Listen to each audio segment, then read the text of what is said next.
Hello, everybody. Welcome to another episode of Tables, Ladders, and Chairs. I'm your host, Eric, joined as always by my co host, T. T, how are you tonight? I'm doing alright. Hey, it is 4:20 on a Thursday afternoon. We're going to sit here, talk some wrestling. And I mean, where else would you rather be, right? Right on. Love it. Love it. So, I want to talk a little bit about, man, everything went down last week after we went off the air. It feels like a month has gone by, but how about the news about Mr. McMahon and the alleged affair or whatever he had going on for years? And it's like, whenever anybody's like, oh man, can you believe Vince McMahon did this? Did you watch WWE in the late 90s, early 2000s? Yeah, we kind of believe it. Not only do we believe it, he advertised it. Like, remember him and Trish Stratus and then him and Sable? By the way, the wife of Brock Lesnar, so I don't think that's still going on. Because Brock would beat the ever God loving crap out of Vince McMahon if he did anything like that now. Hey, Um, maybe that's why Brock has a title match at SummerSlam.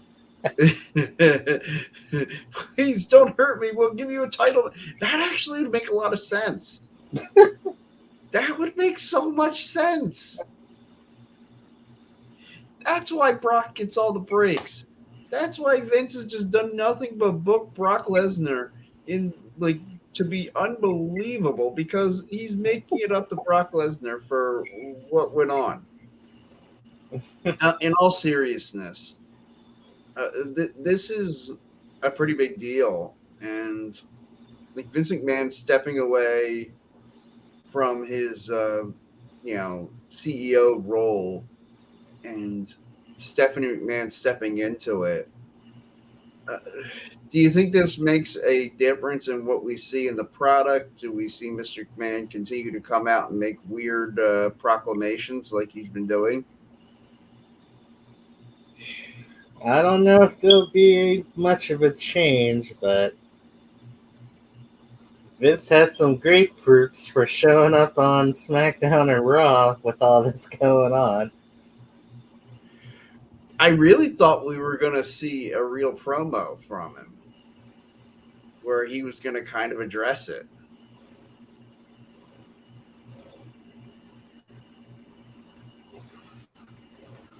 You know what I think Maybe will they're happen? leading.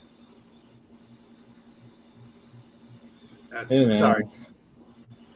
So I really think it could have been a case where Vince McMahon wanted to come out and talk about what was going on. And he may have been and put out the tweet and everything saying he was going to kick off SmackDown. And then when he was told, yeah, don't do that. Like, this is serious. Don't do it. Like, maybe he decided, well, okay, I'll just go out there and give a little quick, minute and a half promo for SmackDown. And because to me, like, they were like, he didn't say anything, he didn't allude to anything. Like, if you didn't see any of the articles, you would be convinced nothing's a myth.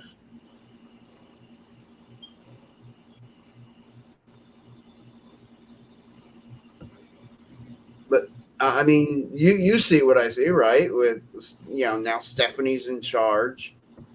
Yeah. Like, I mean, they put the women's match on first. They put a women's match on first and last on Monday Night Raw. Like, to me, that right away is like a Stephanie's in charge kind of moment.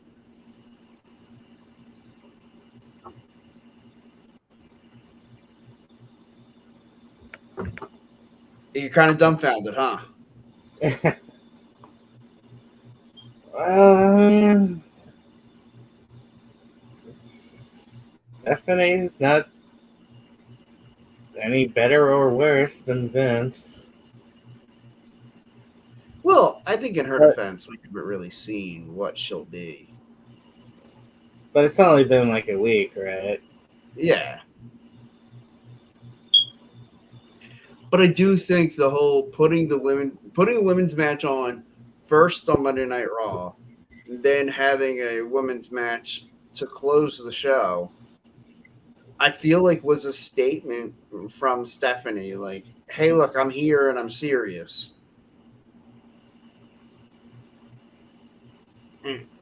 And I wonder if, like, like if we see Ronda Rousey in the main event on SmackDown tomorrow, like, does that mean, like, is that just now, okay, Stephanie's just putting the women on last because they haven't, really been featured in any role? I mean, okay, the token main event of WrestleMania, and I say token because it was to close the show at midnight on a Sunday night. Like, okay, I was there, and I can tell you the energy in the building had kind of left.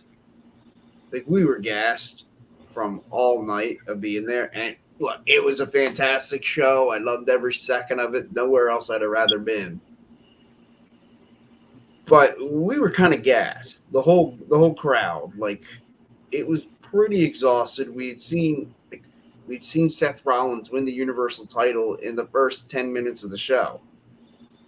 We saw Kofi Kingston and Kofi Mania win the WWE title, and then you close the show with Becky Lynch winning the Raw and SmackDown Women's Championships in the winner take all match. Which, man, why wasn't that a unification match?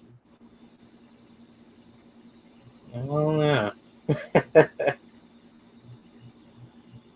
Well, it does kind of seem like back then they were still committed to the idea of Raw and SmackDown being separate.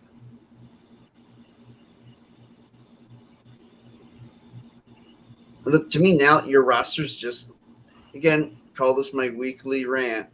Your roster's not big enough anymore to warrant two different locker rooms. I mean, Roman Reigns defending the title against Riddle on Friday night, like, that was the match. Riddle arrived. Okay, Riddle really had just a great showing on SmackDown. Like, I mean, had Roman beat, like, dead to rights. Roman comes at him with a spear and gets caught in an RKO, which some people think it's kind of lazy that they kind of have Riddle taking Orton's moves. I think it's a nice homage to his tag team partner. Um, but then, Roman kicks out, and then, of course, again, Riddle going for a floating bro, floats right into a spear. Like, it was really very well done. And, like, I dug it. Like, it was all cool. Yeah, that was And a then great match. what's that?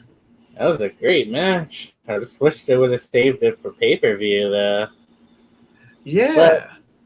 I guess if they had the whole Brock Lesnar coming up planned already, then I guess they had to maybe rush it.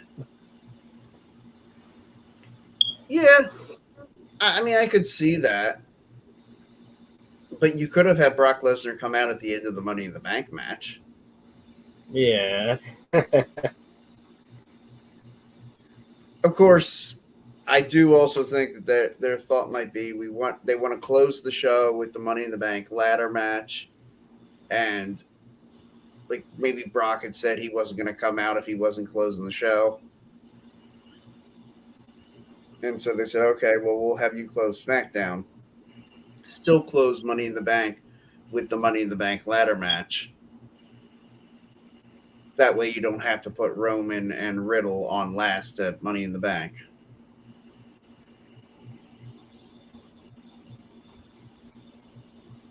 Although now, man, doesn't Money in the Bank, it goes from being what I consider the fifth major premium live event to kind of being an afterthought because they already have the main event of SummerSlam booked.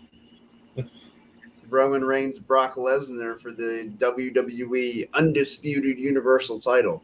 Say that 10 times fast. And it's in a last man standing match, which I like that they kind of put an extra stipulation on it. I don't think you had to do it this far out. I think you could have waited to add that stipulation later. Yeah, But they to got me, like what 2 weeks. They definitely could have added that on later on, but whatever. yeah. Well, they have till the end of July. SummerSlam's July 30th, which kind of weird the timing of SummerSlam. Wait, I But thought it was a second. that's Money in the Bank. Oh, right. Oh, my bad. Got Yeah, mixed no, up. that's okay. That's okay. But yeah, that's the thing. We're 2 weeks away from a pay per view. We're 6 weeks away from SummerSlam, and we already know SummerSlam's last man standing, Brock Lesnar, challenging Roman Reigns for the Mountain Long Championship. Yeah, the WWE Undisputed Universal Championship, which just call it the WWE, just call it the World Championship. Like, am I the only one who thinks that they overcomplicate this? Just call it the World Championship. And make WWE is it. the only one that doesn't call their belt the World Championship. And need to get In a fact, new belt while they're at it. they'll bring back the old gold, the big gold belt, and just make that the undisputed championship.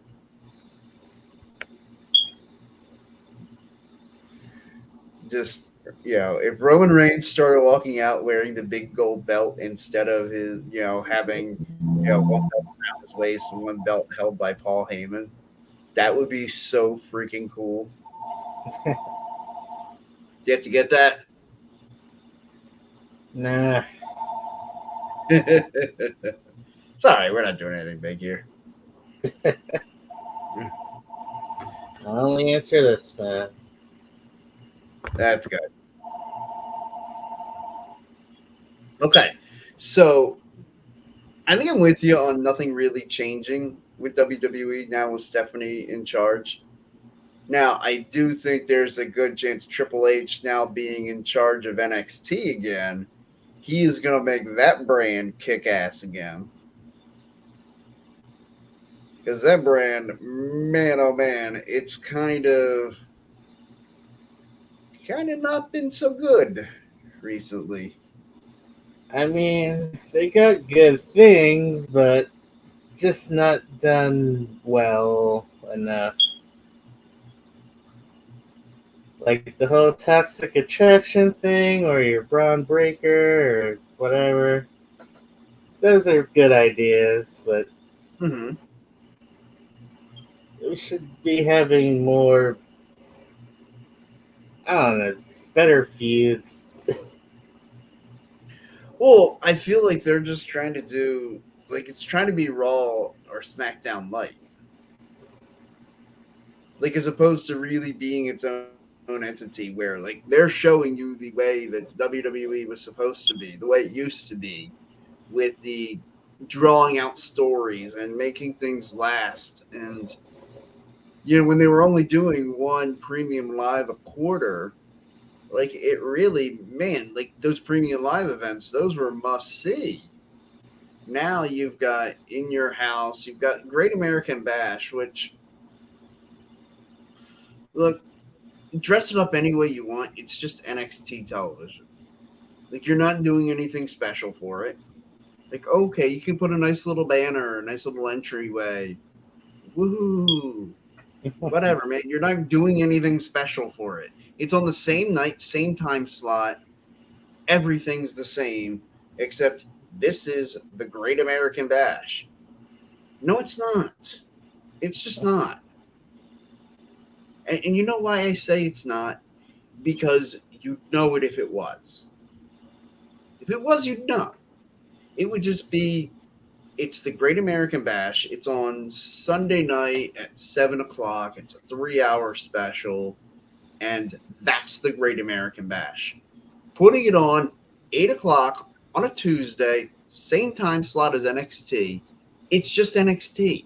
Like I used to get so mad when TNA used to do the same thing. It would be, oh, join us next Thursday or whatever night of the week it was on then for Impact Wrestling's Destination X. Dude, you're not Destiny. Like, and the same thing with Impact Wrestling, calling certain event, oh, it's the Road Rager event. Now they did kind of explain why they called that Road Rager because it was the anniversary of their return to the road. That made sense. I'm okay with that. Boy, that sounds like they really need to get a hold of you, T. Not my phone. And I kind of feel like we should have you answer it right here on air. That'd be great. Okay.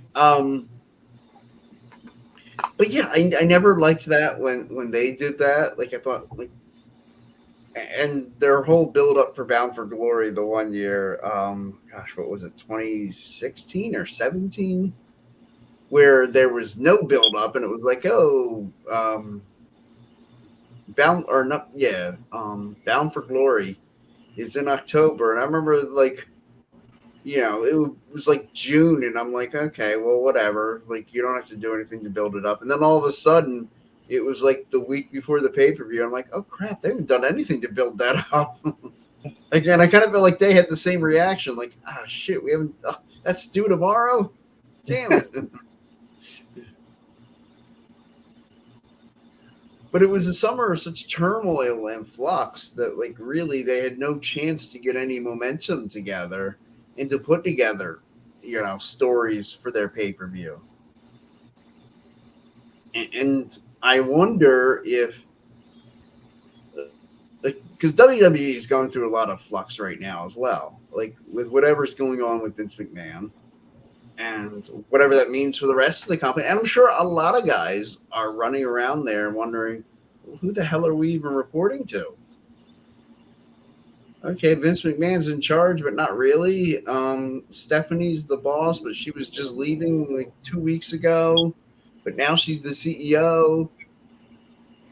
Am I blowing this out of proportion, or is there, or would you think there's a power struggle right now in WWE, or a power confusion? Probably power confusion. Like, I know they can't really take a week off to figure out what's going on, but I don't. It kind of feels like they should, yeah. They gotta figure something out. All right, and that's the thing. Like, it was all in flux, and it was midweek, and it was on a Thursday. All this happens, and then so it's like, okay, well, what are we gonna do for SmackDown tomorrow? Like, and supposedly the night before, Vince McMahon and excuse me, let me get more better situated there. The night before, Vince McMahon throws out the script for Friday SmackDown. I mean, this is sounding like WCW, where they're going to be an hour before the show. Like, you got doors opening, and guys don't have a run sheet. And, like, they would be flying by the seat of their pants. And there was a couple times where, like, they changed up things, and one time I wasn't sure if it was planned or not when NWO's music hit, and you heard Tony Schiavone say to Larry Zbyszko, "Hey, is this on your sheet?" He's like, and you hear Zbyszko go, "No, I've got Prince Iakea versus somebody," and he's like, "Okay, just making sure." Right there on air, and out comes whoever from the NWO and cutting a promo. And Vince McMahon just comes out and says, "Welcome to SmackDown," like essentially telling all his detractors to eat a bowl of dicks, and out the door he goes. I mean,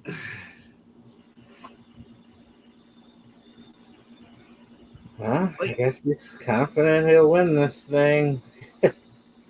just like the steroid trial from the 90s. It's funny because like, I'm glad you brought that up because I got into a conversation with somebody about this not that long ago.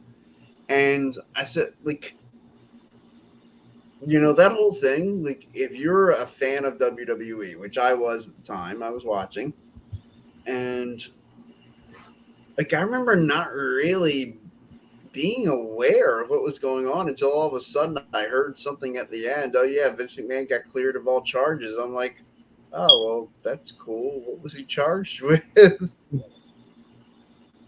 And like, I mean, I wasn't a naive kid at the time. I was 13 years old, like, you know, semi aware of what was going on. And I mean, sure, I could see, yeah, it looks like these guys are probably roided out. Like, but I also think it's kind of one of those things, like a hypocritical, like, they basically were like, oh, yeah, steroids are fine. They won't do anything bad. And then all of a sudden, scientists come back saying, no, like, they're pretty terrible. Oh, okay, well, we're not doing that anymore. And we were never doing that. Yeah, you were, because science was just telling you it was okay. And it's like, in my mind, I would say, look, it's cool, but science has changed. Now you got to change that. And they were just, no, we never took steroids.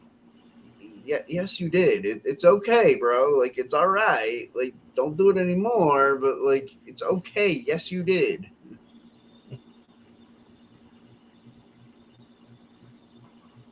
Like, again, I'll ask, is it me? Like, am I the weird one?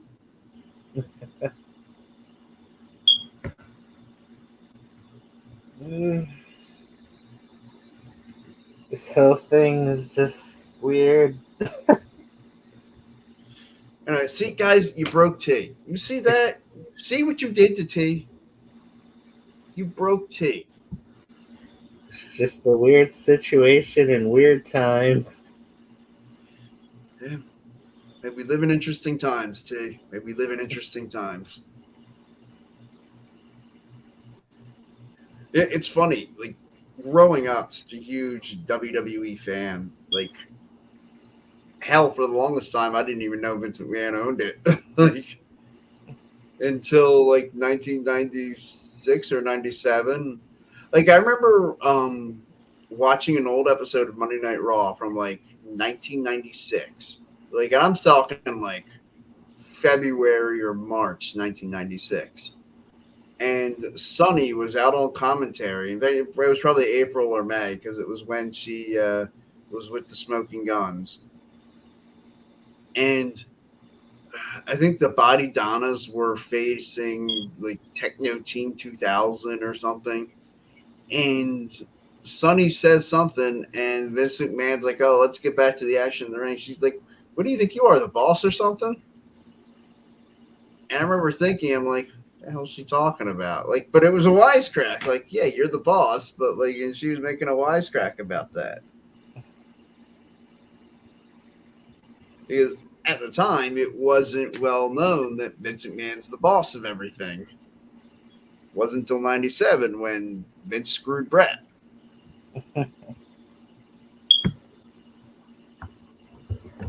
But He he probably, told Brett screwed Brett. okay, we can have this debate. Do you think that was work?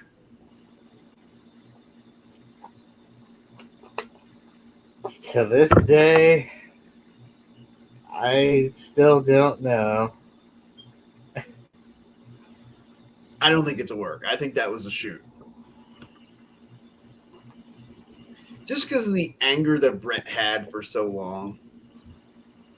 Although then when they inducted Brett in the Hall of Fame, he showed up for the Hall of Fame, but then did not feel comfortable participating at WrestleMania in the Hall of Fame induction, which I thought was weird. Yeah, like, you were okay going in the Hall of Fame, but then you can't show up to the WrestleMania the night after.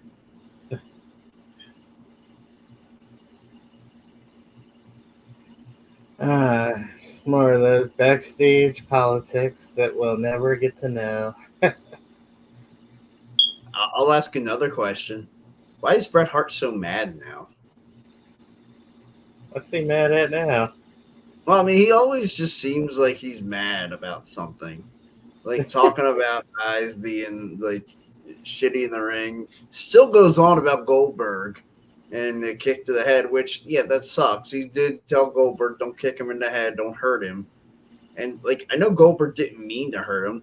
Like, yeah, Goldberg's a tool bag in the ring. Like, he's terrible.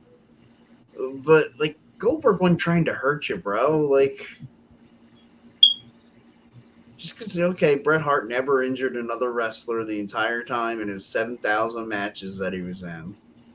Like, never injured anybody. Dude, Owen nearly paralyzed Stone Cold. Like, sometimes bad things happen to good people.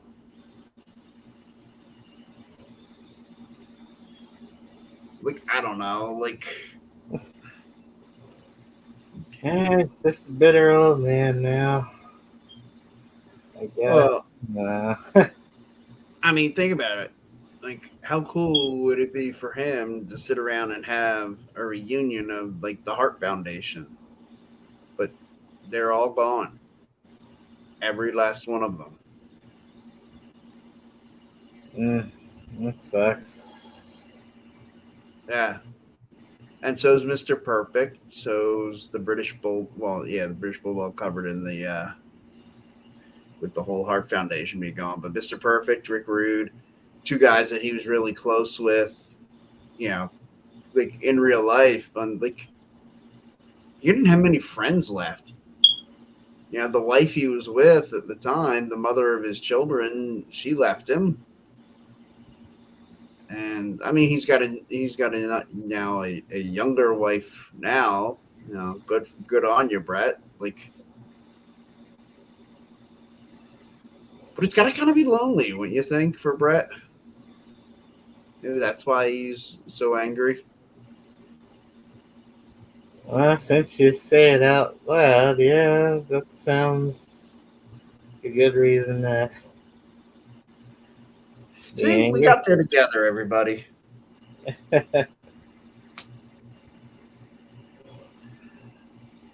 So now Triple H is going to be taking over NXT again. This has got to be the time that they really get back to just wrestling, right? You know, when Edge talked about how WWE on the main roster on Raw, it's more about the E, but in NXT, it's more about that second W, the wrestling, which is what always gave me promise for the day that Vince McMahon, you know, well, I always assumed it would be passed away, not, you know, pass the company down because of scandal. That genetic jackhammer.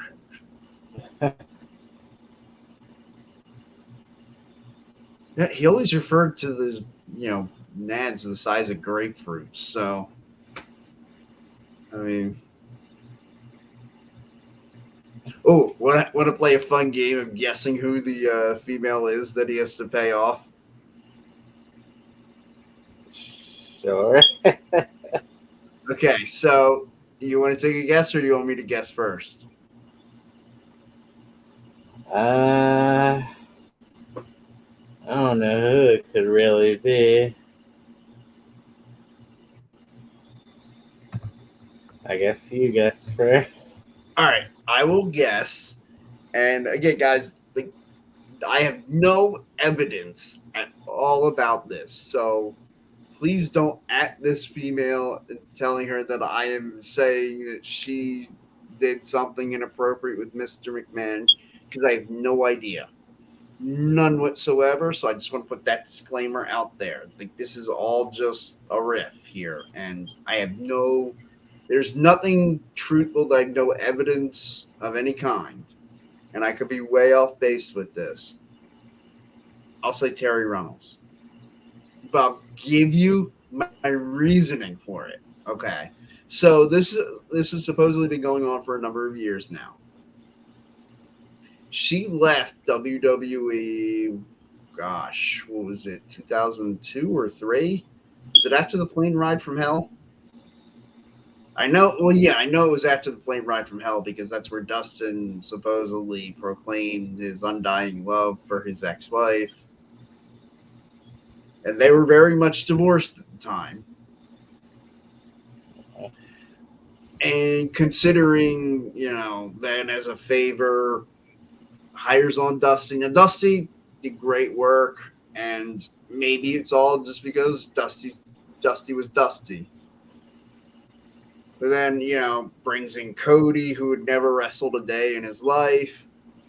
You know, brings back Dustin. Like trying to do everything he can to make things better.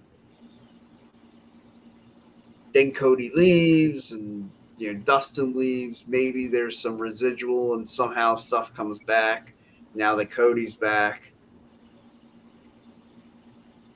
I don't know. It's like I said, just a riff. I have no actual evidence to link this up. Just my, Jerry Springer, logic to piece it together. So that's my educated guess, Terry Reynolds.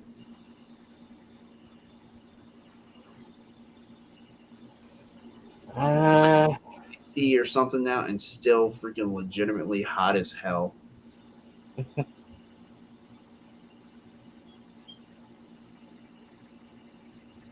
I don't know who it could be.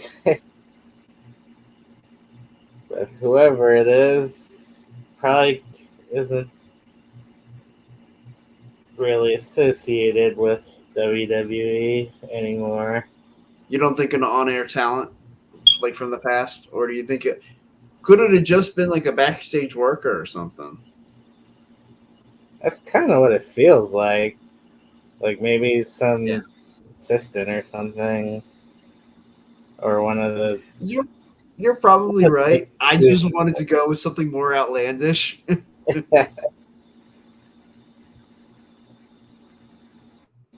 I mean, you probably have the right idea. It's probably more along the line of some like an assistant or somebody in the backstage, like a camera woman or something.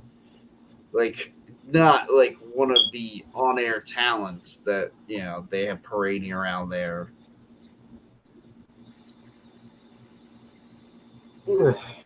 I did hear somebody like at one point speculate that maybe it was Alexa Bliss,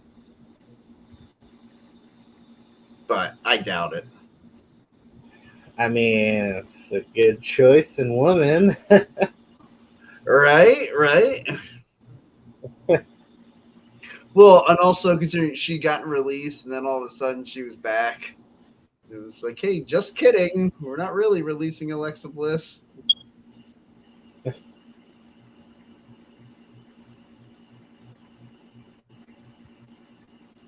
I just feel like that would be a fun game to play. Like everybody come up with their own idea of like, the on-air like if it was gonna be an on-air talent, who would it be? That's why I felt like mine kind of rooted in some like layers of possibilities. But yeah, you're probably right. It's probably just some camera person or backstage assistant or like a trainer or something.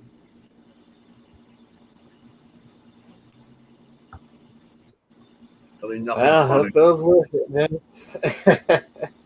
What's that? I said I hope it was worth the $3 million or whatever the price was. I'll tell you what. I mean, not to toot my own horn or anything, but toot. I mean, I've had some good times, but there's nobody that I would say worth $3 million.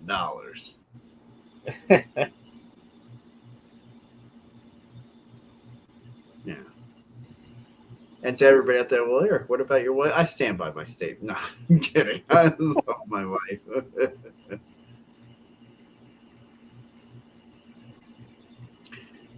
Okay. So let's roll this around. We're about 34 minutes or so into the show. We've kind of covered everything. Any thoughts on the Money in the Bank? Well, okay, no, we'll circle back to the Money in the Bank ladder match. I want to talk about the Judgment Day. And a couple of weeks ago, we talked about it, and it seemed to have great momentum behind it when Finn Balor and Damian Priest and Rhea Ripley took Edge out. And I don't know if somehow at a live event or something, Rhea Ripley got injured. Now she's not in the women's championship match at Money in the Bank. Now it's going to be Carmella, and here's your mystery caller calling for a third. If they call a fourth time, you have to answer, okay? Actually, no, I don't want to make you do that. Um, I think her injury came from that uh, that number one contenders match last week. Okay. I was looking at a video clip. I forget what happened, but her leg ended up going off the rope, and her knee hit her jaw. Oh, So so she yeah, beat herself in the face. yep. Well, that does not sound pleasant. No, it does not.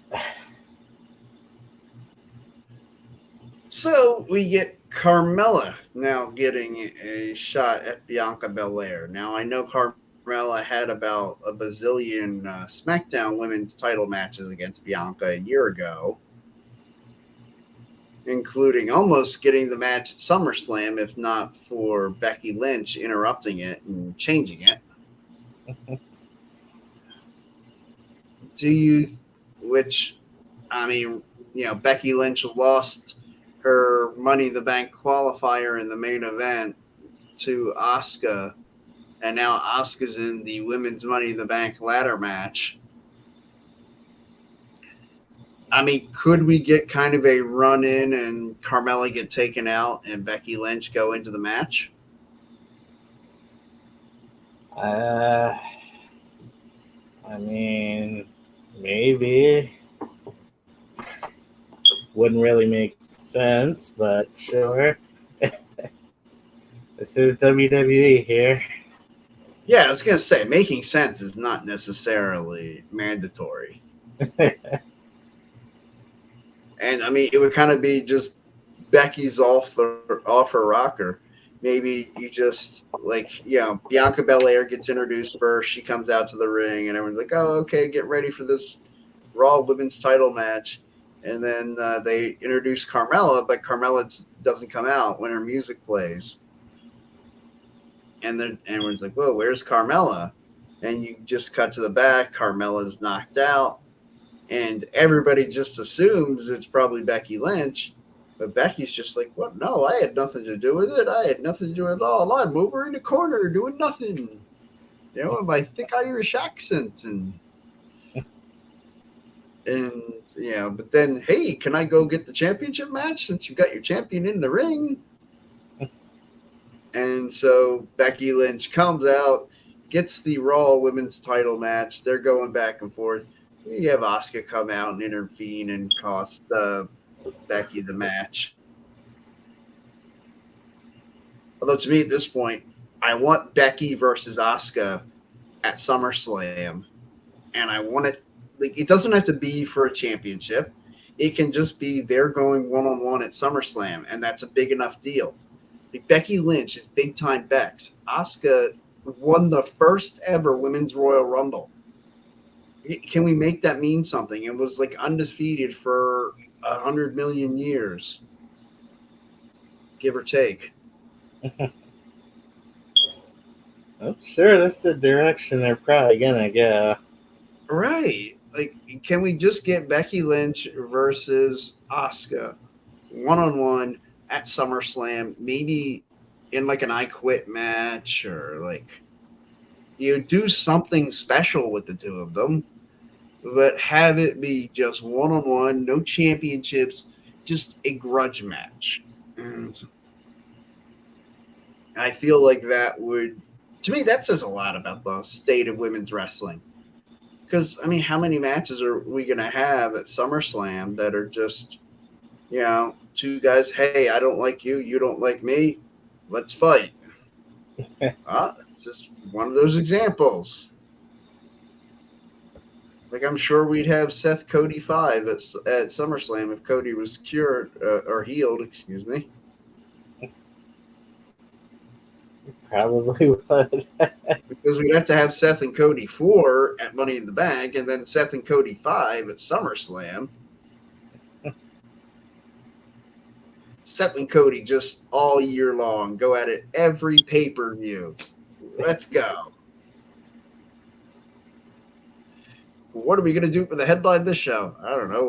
What did we do last time? Seth versus Cody. All right, let's send them out. Although I gotta be honest, I never really got sick of the match. Like each match felt unique. It felt special. Like the first time it was a surprise. Wink, wink. We all kind of knew it was Cody, but like there was still that element of surprise. And then you get the build up and the great match at WrestleMania Backlash that ends with a wrestling move. Like Seth pulls Cody down, grabs his trunks, then Cody counters it and pulls his trunks. And then the Hell in a Cell, that was unworldly, otherworldly, that match. Like that brought me back to like matches that made me fall in love with pro wrestling. Like I always say, I was a fan of pro wrestling before this event, but in Starrcade 93, December 1993, or you know what? No, go back further. We'll go back King of the Ring 1993 when Bret Hart won the King of the Ring tournament in Dayton, Ohio. Watching that whole pay-per-view, that was something legendary. I was watching something special that night. And Bret Hart winning that tournament, beating Bam Bam Bigelow in the finals, it was special. It made me fall in love with pro wrestling. I felt like there's going to be a generation of young fans that are going to grow up and say, I became a fan of pro wrestling because of Cody Rhodes, Seth Rollins, Hell in a Cell. Like, that's how high I think of that match. Well, it was highly rated by those usually biased reviewers like Meltzer and all that. I'm pretty sure Meltzer gave it the first ever 100-star match.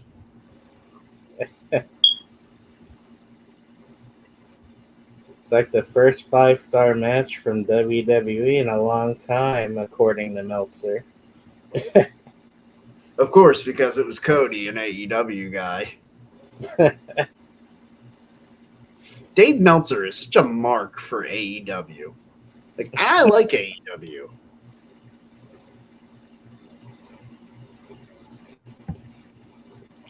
But he's a mark for the Young Bucks, for the Hardys, which, gosh, if only somebody had stood in there and said something to Jeff Hardy, like, hey, you're a danger to yourself, take care of yourself, go to rehab, you're falling off the wagon, you're a fall down drunk. How come nobody appreciates the hero of Sheamus? Guy never gets any appreciation. I wore his shirt last week too for our show. I have a shirt with Sheamus, with the Celtic fellow along the front. He is an underappreciated star in our time. And he did warn us about Jeff Hardy like 2 years back.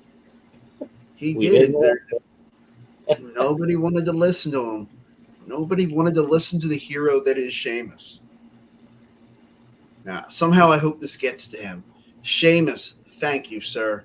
You're doing the Lord's work. Just got to let it breathe there. Yeah, look, man, Jeff,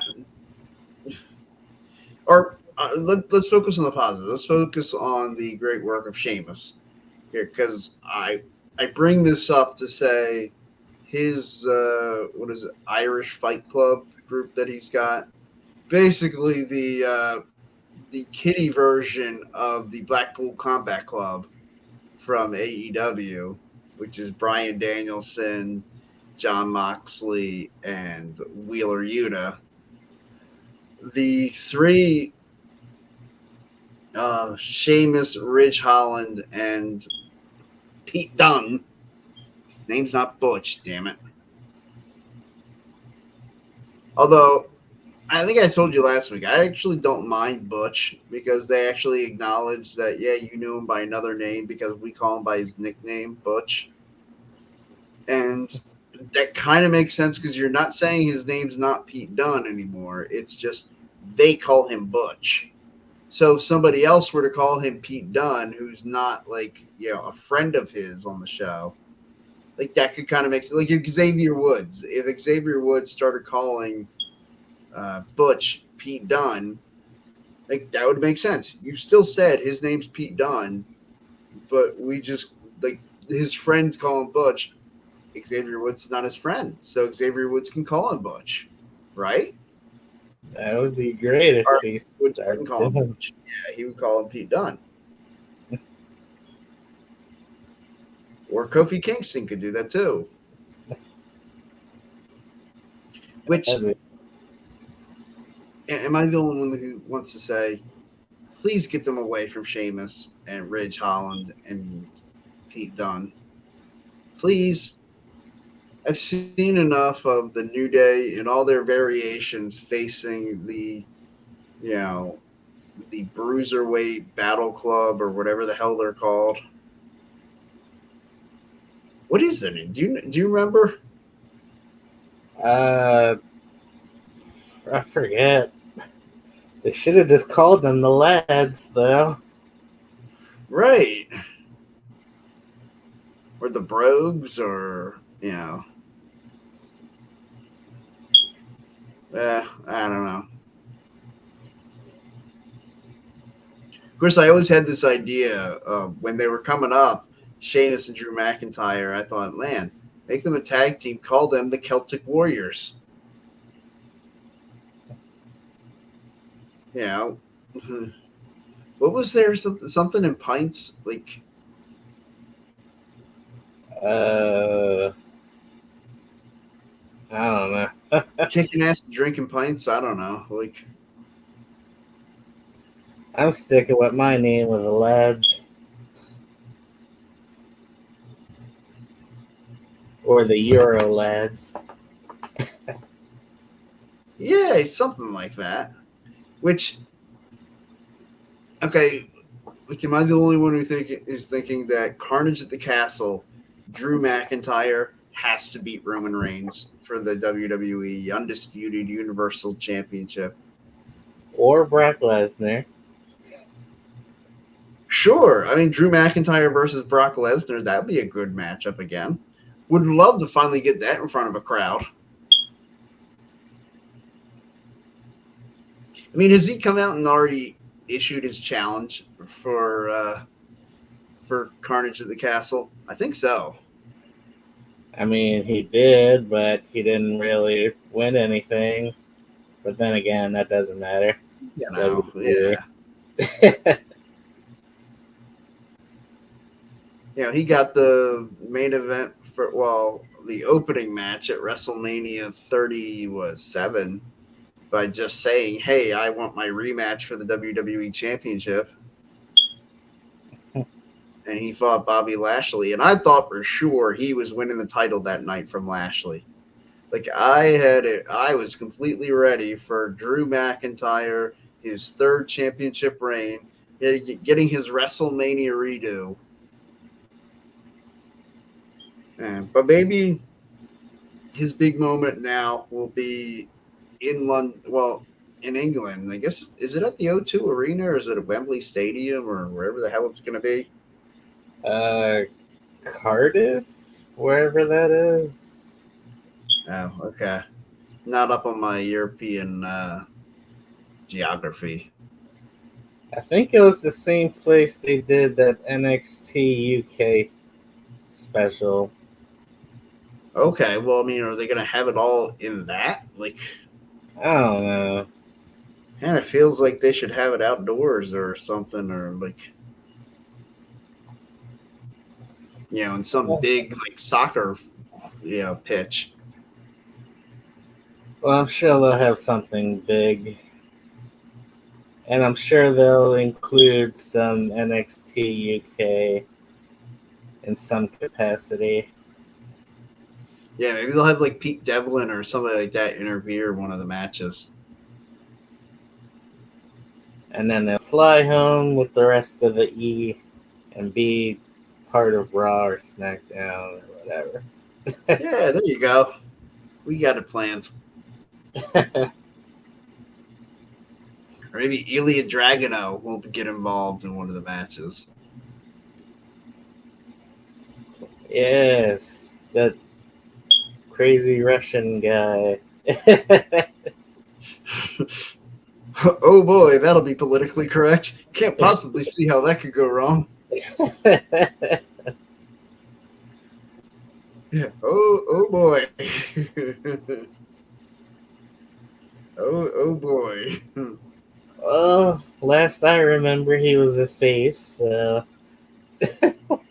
Yeah, I gotta tell you, I haven't watched any NXT UK. I have no idea if he's a babyface or a heel. Yeah, I haven't watched since it was created, basically, Me either. with the exception of that one special like 2, 3 years ago. Yeah, I didn't even watch that one. Like, it's it's bad. Like, you watch 3 hours of Raw every week. Okay, 2 hours of NXT, 2 hours of SmackDown. That's 7 hours right there. Before I get into my 2 hours of 3 hours of AEW, and 2 hours of Impact Wrestling, and an hour of New Japan Pro Wrestling. So that's what, 13 hours of wrestling every week? Relax. I have a life outside of pro wrestling.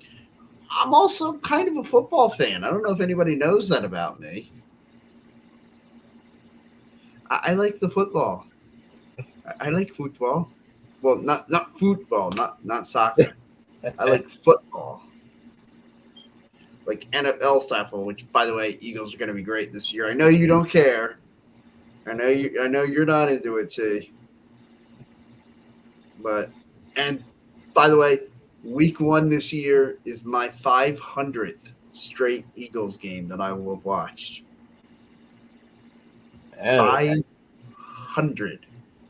To give you an idea, they up until last year they only played 16 games a season. Last year they played 17.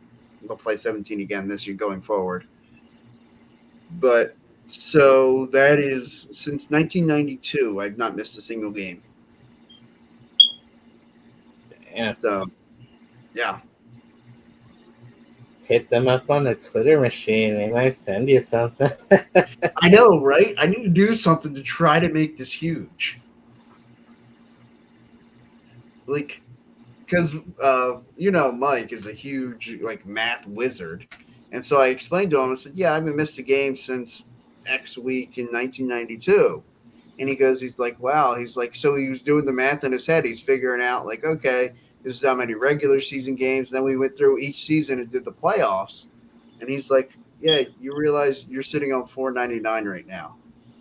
He's like, "Yeah, your next game's your 500th game." I'm like, "Holy crap! So week one is my 500th straight game? That's amazing."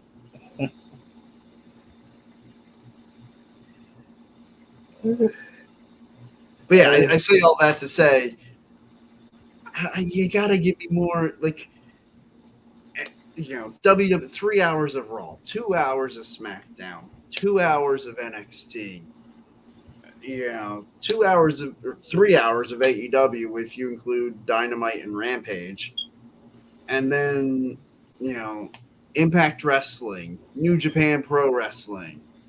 Like, man, I need a minute.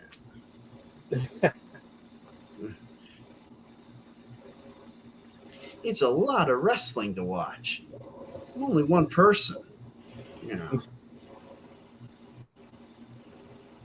Anyway, maybe we'll end the show so I can go watch some other wrestling. Because I definitely don't watch enough. Please, everybody, inbox me some other recommendations on wrestling shows to watch.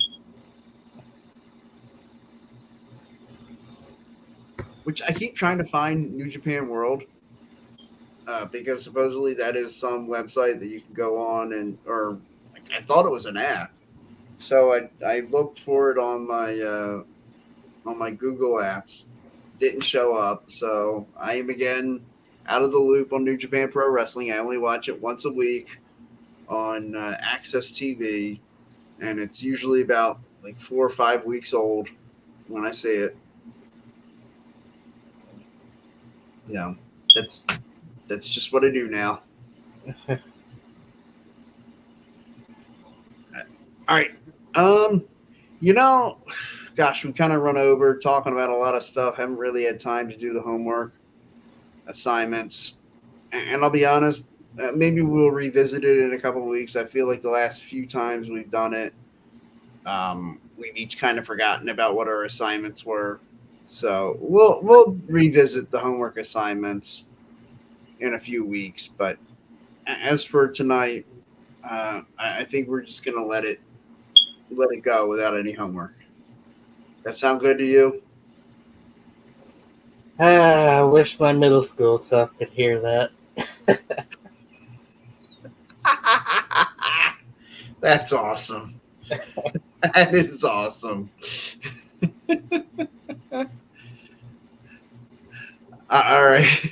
On that note, everybody, have a great night. See Oh, ya. later.